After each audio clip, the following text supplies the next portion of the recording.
I think that's yes. All right. Welcome to Choppy Waters Ahead, Insights on Navigating IT Mergers. My name is Emily Reynolds. I'm a business analyst and CRM administrator on DoIT's enterprise CRM team. I will be your moderator for this panel with Mike Crawford and Kevin Breeze as our presenters. We'll start with introductions of the presenters, followed by their presentation. I'd ask you to please place your questions in the chat, and I'll read them to our presenters at the end of the presentation. And now I'll turn it over to Mike and Kevin to introduce themselves and get started. Right, thanks. Good morning, everybody, and happy Friday. It looks like a beautiful day out there. So this is a perfect way to get it started. So my name is Kevin Breeze.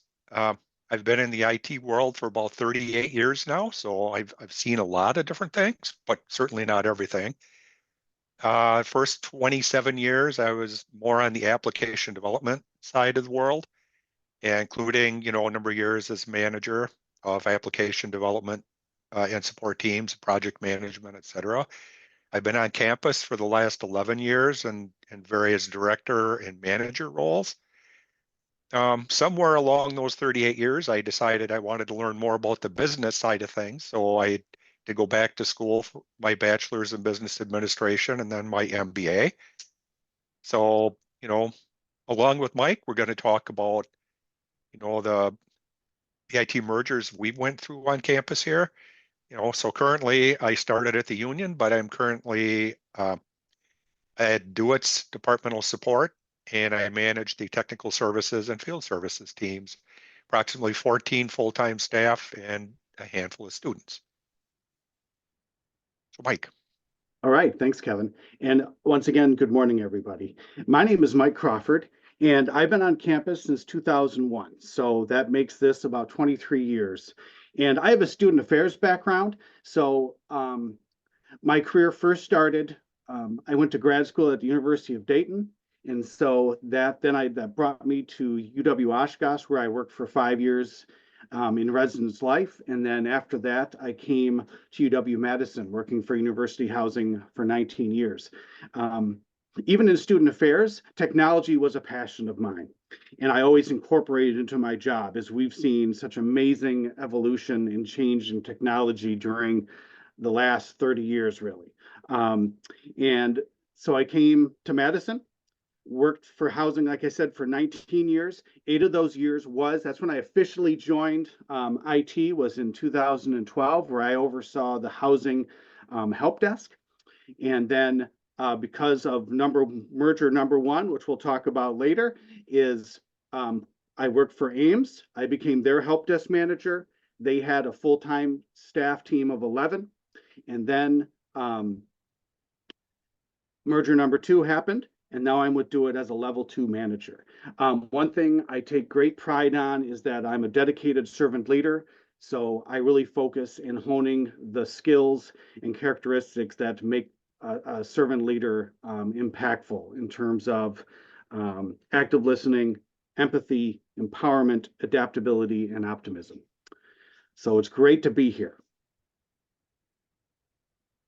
One of the things I wanted to share was just to acknowledge at UW-Madison is that the UW-Madison occupies ancestral Ho-Chunk land. And this is on Bascom Hill, one of my favorite places to go when I'm on campus, walking down Lakeshore Path and then heading up to Bascom Hill. And it's a place that the Ho-Chunk Nation has called Dejope since the immemorial. In an 1832 treaty, the Ho-Chunk were forced to cede this territory. Decades of ethnic cleansing followed when both the federal and state government repeatedly, but unsuccessfully, sought to forcibly remove the Ho-Chunk from Wisconsin. The history of colonization informs our shared future of collaboration and innovation. Today, UW-Madison respects the inherent sovereignty of the Ho-Chunk Nation, along with the 11 other First Nations of Wisconsin. And thank you, Emily, for posting the link, because I know all of us are remote, and there is a link that you can go to see the ancestral land that you either are living on, working on, or visiting on right now. And also, before I forget, I go by he, him pronoun, he, him, his pronouns, and I'm a white guy, short blonde hair, glasses. I'm currently wearing black with the Motion W. My family would describe me as balding, grayish, short hair man, but I prefer short hair, blonde. All right.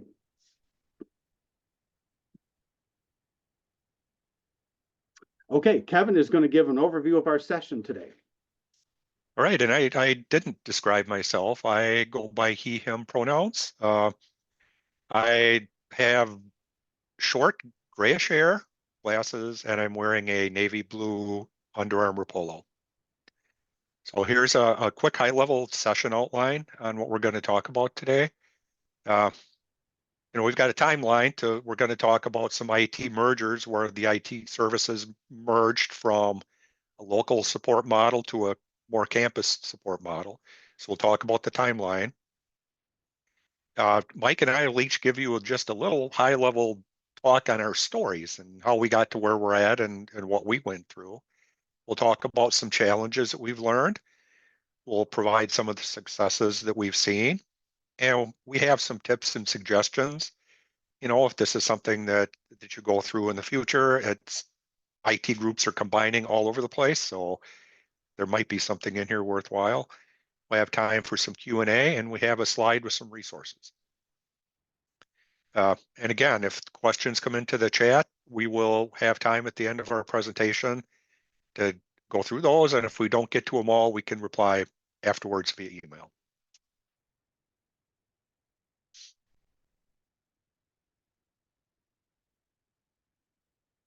And back to you, Mike, for the timeline overview. All right. I just want to respond to one statement that Janet made. No pictures of drowning, but we have some flooding that happens. So you'll see how that kind of is the symbolism for some of our experiences a little bit. I think it's really critical to kind of give a timeline overview so you can fully understand what Kevin and I are going to be referencing throughout the course of this presentation. Okay, so that's what this slide is dedicated to. Really, over the past 6-7 years, both Kevin and myself and our teams and organizations have undergone immense change. And the two main changes were mandated changes from campus leadership. So it all started in 2017 when rumblings started happening around merging within the VCFA of housing IT and the union IT into AIMS, because they provided support to all the VCFA customers on campus. And so that's when it kind of started. In 2019, that's when it was formally announced and we actually began the merge process. And that occurred later in 2019 when we actually joined teams. Then came 2020, which is, we all remember, is first off, that was the year that COVID happened and changed the way we work and function dramatically. And here we are in a major change of mandated change to merge organizations. So here's what happened during this year as we were into this merge change. We moved to a Sherwell ticketing system. AIMS had a very old ticketing system, so it was a great opportunity to get a new one established with basically taking on two huge customer bases of university housing and the union. We also switched over to Cisco Finesse for our initial support, our help desk staff.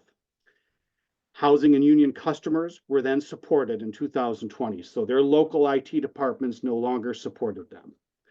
And then later that year, we also adopted knowledge-centered service into our case management process. So 2020, a lot happened to us. Some of it obviously was because of the merger, but also we had to adapt like we all did during COVID.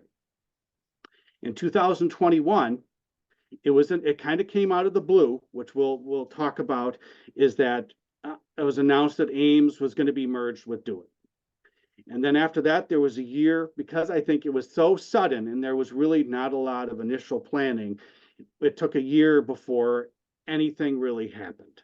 And then 2022 is when extensive planning began, workflow committees started, and then that began the process of just this past year is when the Ames help desk was dissolved and we merged with the Do It Level 2 team, and all of our Ames customers and Do It Level 2 customers that they served, we all share their customer. We all support them as a team now. So those were major things. And then then as we're going to learn is that there's still planning and changing happen because of this. And just to note, the up and down is more of the format of the graph. It doesn't mean positive or negative. It's just how it's displayed. So I just want to make sure that people understand that. So, all right. Kevin, did I leave anything off? No, I think that's very good and very thorough. A lot of stuff happened during those little boxes there during that time frame. Holy cow. Yep. And it's continuing. It's continuing still for a while into the future. All right, so I'm going to transition to Kevin to kind of give his perspective on his experience. All right, so my story, I came to the UW as the Wisconsin Union's IT director. We had 2 to 3 full-time IT staff, as many as 4 students at a time. You know, it varied just as any group that employs students knows. On site at Memorial Union and at Union South, we had an office in each building. We supported approximately 300, full-time union staff. Union has approximately 1,700 to 2,000 employees when they're fully staffed. Most of those are students. So we just focused on the full-time people that we supported. I also oversaw the WISCARD program, which was another group of 4 to 6 people, but only tangentially. So being located at the union, working with the customers, very hands-on, and we were on site. Many times somebody needed something, they'd pop into the IT office and ask. We didn't even have an official ticketing system per se. We had an email address. But I would almost categorize most of the support requests we got were just somebody seeing us in the hallway. Customers liked it. They liked having us there, and you build those relationships. Also, we were supporting numerous line of business applications, something like Food Pro, Audience View, et cetera. Very specialized, very focused towards the union's activities. The longer the staff works on those applications, the more knowledge they gain. You know, something we were concerned with when we did the mergers. With the migration of IT services to Ames, we went to a mostly remote support model. We do have somebody on site that can go to the union to help, but you know, most of the support is done remotely now. Personally, I went through 2 different mergers from the union to Ames, then from Ames to Do It in a very short period of time. Mike went from housing to Ames to Do It. When I went to Do It, I was managing the GDS team for just about a year before I switched over to managing my current team, the technical services and field services. And I've been in that role for just about a year now. So, you know, the job responsibility and staffing, you know, things have just finally settled down for me over the last, you know, year. My job title actually is Associate Director for Technical Services. You know, I act as a manager. And I think that's probably about good. So, Mike.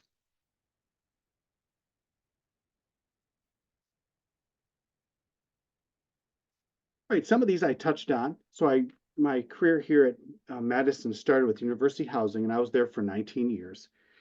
And for me, both of these mergers came at a time when our teams were functioning at an incredibly high level, very well functioning. Because to me, in my world, a merger would happen when maybe you're struggling or they see a service that isn't meeting the needs of their customers. And for us, that was not the case. We were functioning well. Customers loved us. Our clientele, you know, at the time with housing was all housing full-time staff and all the residents who lived within housing. That's who we supported. So we were very focused on our support. And so when someone came down to our office who worked for housing or was a resident, we're all fully dedicated to them. And that's one, and we'll talk about that. That's one advantage of being a local IT shop. So we had the housing, we had 6 full-time staff, and we had a student-run help desk of 20 to 25 students. And that to me is what was a bitter pill to swallow, is losing the student help desk, because we complemented the university, the academic mission of the university.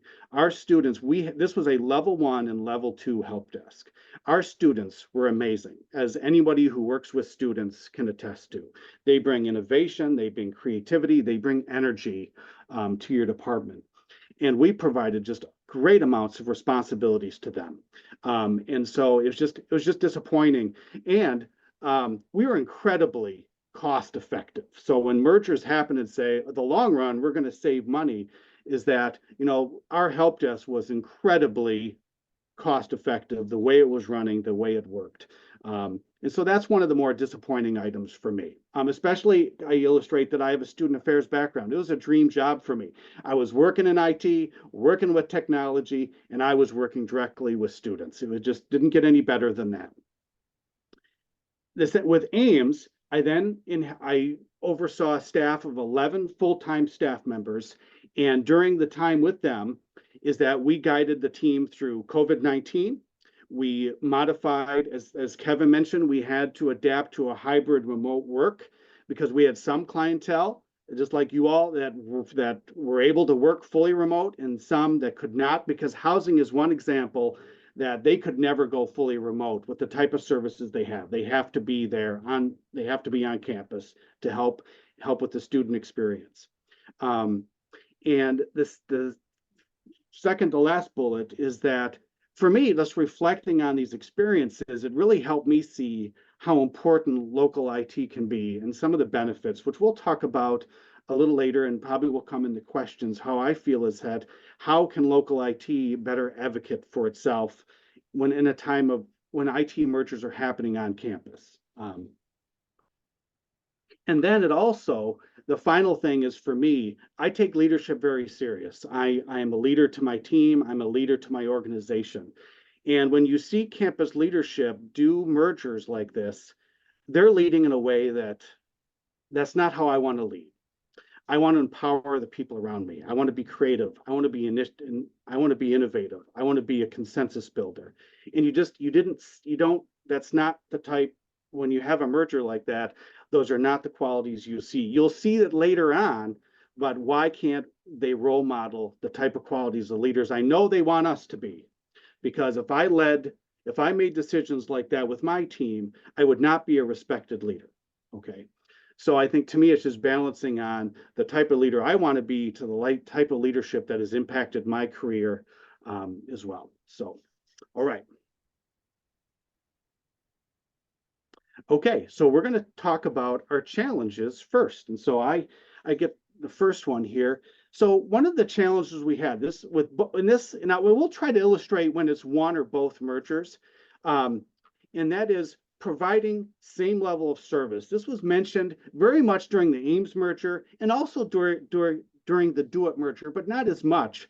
And that is, we're going to provide same level of service. And when that is said, I think it negates and doesn't show the appreciation and acknowledge the benefits of local IT. If I could go back and do this all again, when we started these mergers, I would sit down and say, what is the benefit of the local IT, of housing and union? What did we do really well?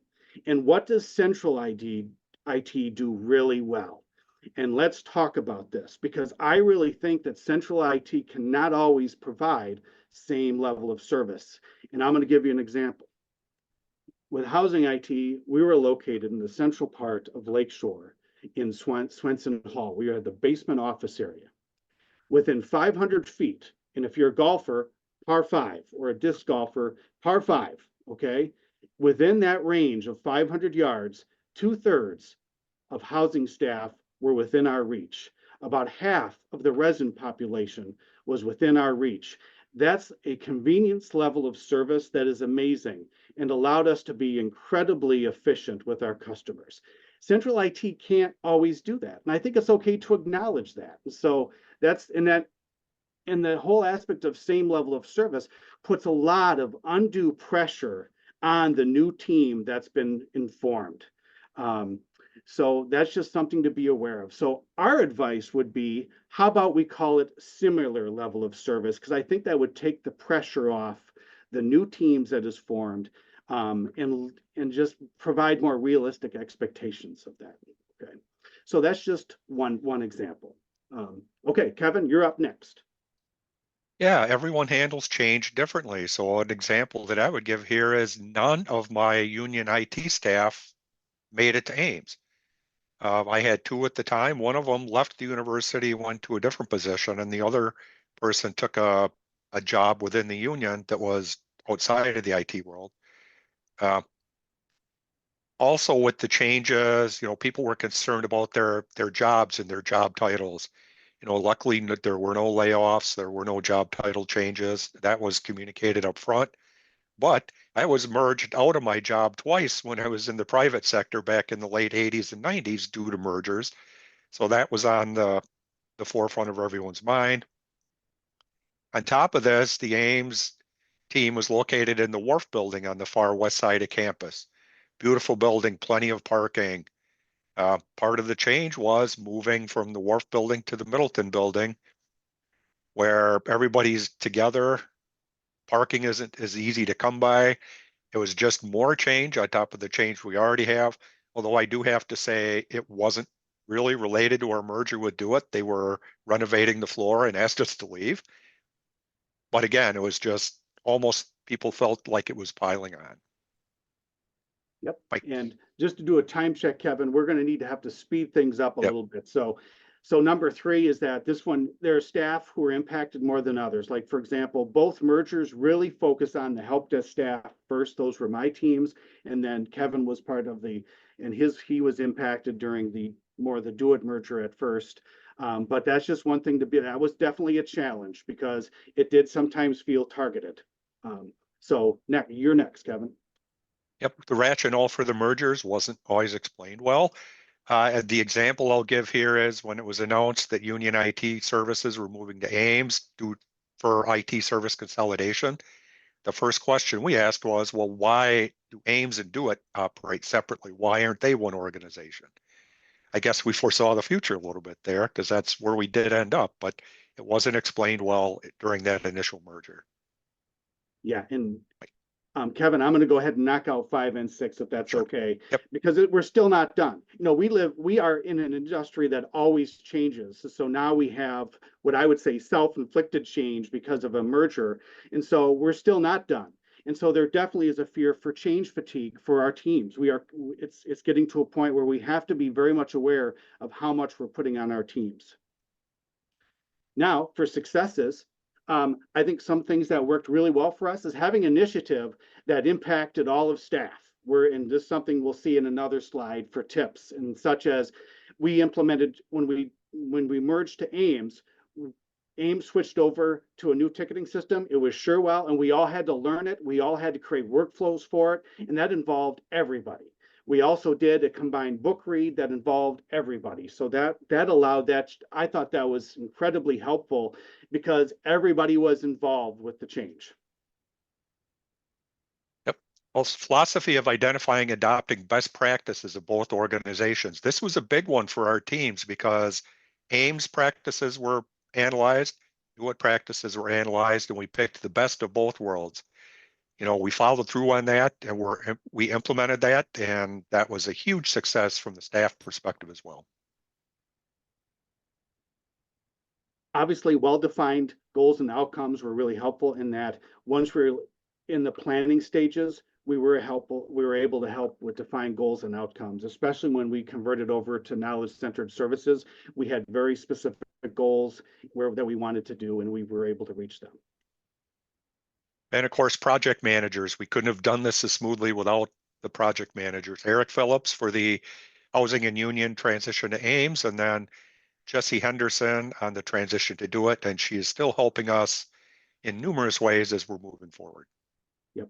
And I'm sure mandated change is not easy for them, but they were two remarkable people to work with, and we continue to work with Jesse, and I miss working with Eric because he was great too. COVID-19, I considered a success because you saw during the timeline of how much we had to deal with. And looking back, folks, I was bragging about the housing help desk. I don't know how we would have functioned in COVID being a student-run help desk. So this is one area that I thought that this is where we definitely benefited from a merger and how we were able to respond and meet the needs of the customers during COVID. And finally, the hybrid or remote work environment. We never would have thought that we could do some of these jobs and tasks remotely. COVID kind of forced our hand a little bit, and it turned out to work really well. And we're continuing to work in the hybrid environment. All right, tips and suggestions. We already talked about one of these, and Kevin will go through the first three. Yeah, common experience for everyone, a new ticketing system, using KCS documentation to help with closing tickets, consistent endpoint management tools. Now our customers are being supported by the same tools. Process-wise, involve everybody, as many people as you can, let them be a part of it, provide their input and act on it. Be transparent, processes and people driven. People want to know that what you're telling them is happening is what's really happening, and that's important. And understand empathy. Everyone handles this change differently. Uh, you have to respect that. And, as a manager, it's a little bit difficult sometimes because everybody is different, but communicate, communicate, communicate. All right, other additional ones. As a leader, take time to reflect on how the change impacts you, because I think we're so involved with the change, we forget the simple step. And I want to thank Kevin because he's been really helpful for me, because we meet every Friday for just like 15 minutes ever since, I can't remember when we started, Kevin, but it has been really important just to have someone to vent, to talk to, who has experienced the same thing that I have as a leader and manager. Focus on the positive impacts of the change, like the professional development available for staff, career advancement, things like that. Details matter to staff. This is a thing, these are things that stress staff out more than anything with the merger, was where to park, where am I going to park, where am I going to be, where's my office? Very stressful, very high anxiety. And so that was important for us to really focus on. And know the benefits of what local IT can bring and provide to customers that may be difficult for central IT to provide. Make sure you let your customers know and be an advocate for yourself. All right, both Kevin and I hope our stories, reviewing strengths and challenges, successes, tips, will lead all of us and navigate to calmer waters. So we do have time for a few questions, Emily. So we thank do, you. yes. You pulled that off. Our first question is from James Folkowski. Could you address the challenges of balancing the efficiencies of centralizing services versus the responsiveness of distributed services? James gets the impression the spin-up of distributed services might largely be connected to, we need this fast and customized. Yeah, that's a great question. Yeah. I'll start off. I think the answer is something I touched on, is really knowing the strengths of distributor, or what I call local IT. What do we do well? There's two things I know offhand, and that is convenience, which I talked about. Number two is relationship building. We can build relationships quickly with our customers. One example, when I was with Housing IT, I wore many hats, which I don't do as much with Do It anymore. One of those hats was I trained every full-time staff that was onboarded. They went through an IT session with me, and they got to know me. I got to know them. That was a connection that really benefited myself and the IT department. Great. Maybe just one more quick question from Janet Lewis. Did the people get merged into the new supervisory structure before or after all the organization and financial planning was completed? I think we merged as a group into the Do It financial structure initially. So Ames still was functioning as Ames, but we were actually a part of Do It from the financial side of things. And then throughout the next year, we were broken out into the different teams that we're currently in today. Great. Unfortunately, we have run out of time for questions. We want to end on time, but I have collected your questions in a different document. I will email them to Mike and Kevin and copy the people who asked them, and I know they will be happy to answer them. So thank you so much, Mike and Kevin. We Thank you have all. Thank you, more Emily. great sessions coming up today, so take a short break and we'll see folks again soon. Bye. Bye, everyone.